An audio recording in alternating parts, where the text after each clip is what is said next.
నేను ఒక్కటే మాట మిమ్మల్ని కోరుతా ఉన్నా, ప్రజలకు నేను అడుగుతా ఉన్నా.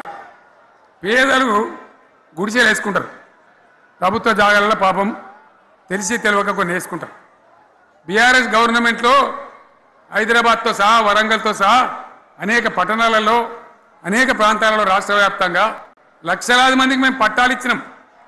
బుల్డోజర్లు పెట్టి జేసీబీలు పెట్టి మేము చెరువులలో పూడికెళ్ళి తీస్తే వీళ్ళేమో హైడ్రా అని మన బొందా అని పెట్టి పేదల ఇండ్లు కూడా కొడతా ఉన్నారు.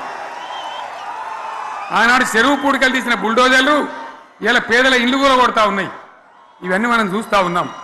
చూసి మౌనంగా ఉందామా, కొట్లాడదామా, ఏం చేద్దాం అనేది మనం ఆలోచించే సమయం వచ్చింది. దేశాన్ని నంబర్ 1 స్థాయిలో నిలబెడితే ఇవాళ 14వ స్థాయికి 15వ స్థాయికి తీసుకొని పోయినారు. నా కళ్ళ ముందన్న గిట్ల జరుగుతుంది, ఇంత మాయల్యమే అవుతుంది, ఇంత మోసం చేస్తారని నేను కూడా అనుకోలే. ఇలా చాలా బాధ కలుగుతూ ఉంది, చాలా దుఃఖం కలుగుతూ ఉంది. ఇంకా ముందరికి పోవాల్సిన తెలంగాణ ఇలా వెనుకగా అయిపోతున్నా ఉన్నది. మళ్ళా ఎవరు దీనికి కారణం? ఈ దుర్మార్గులు కాదా? నిలబెట్టి ఖచ్చితంగా అడగాల్సిన అవసరం ప్రజలకు లేదా? అడగాలి. ఎందుకోసం? టైం ఇవ్వాలని మేము కూడా టైం ఇచ్చినాం. ఏమంటారు? మీకేసినట్టు మాకేసిన ఓట్లు, మాకు ఏడాదైనా టైం ఇయ్యరా, ఏడాది అర్థమైన టైం ఇయ్యరా, మీకు కన్నేరురా అని అంటారు. కాబట్టి నేను నోరు తెరవలే, బయటికి రాలే.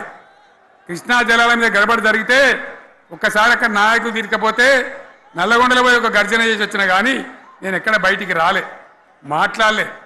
కానీ ఏడాది అర్థం అయిపోయింది, ఇంకేం పాడైంది? పువ్వు పుట్టంగానే పరిమళిస్తుంది అన్నట్టు ప్రభుత్వం కథ తెలియదా? ఇంకేమున్నా వీళ్ళకి టైం ఎక్కడిది? వీళ్ళు ఏం చేస్తారు? చివరి 6 నెలలు అయితే ఎలక్షన్ అయినాయి. వీనికి ఉన్న టైం 2.5 ఏళ్ళు. ఈ 2.5 ఏళ్ళలో వీళ్ళు చేస్తారు, మనం బతికి ముందల పడతామా? అందుకోసం ప్రజానీకం, మేధావులు, తెలంగాణ ప్రజలు దయచేసి అందరూ ఆలోచన చేయాలి. ప్రతి వాళ్ళు కూడా ఆలోచన చేసి దీనికి పరిష్కారం ఏందో కనుక్కోవాలి.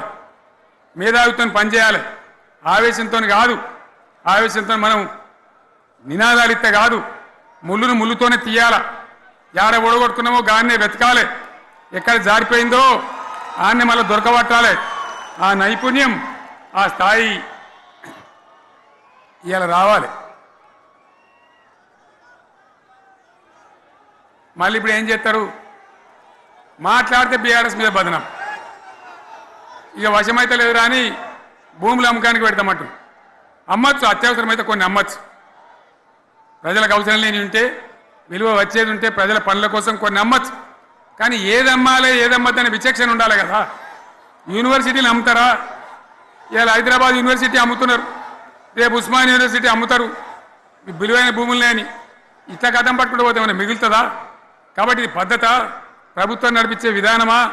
వీళ్ళు ఏ విధంగా గోల్మాలు దింపుతున్నారో దయచేసి ఆలోచించాలని చెప్పి నేను మీ అందరిని కూడా కోరుతా ఉన్నా.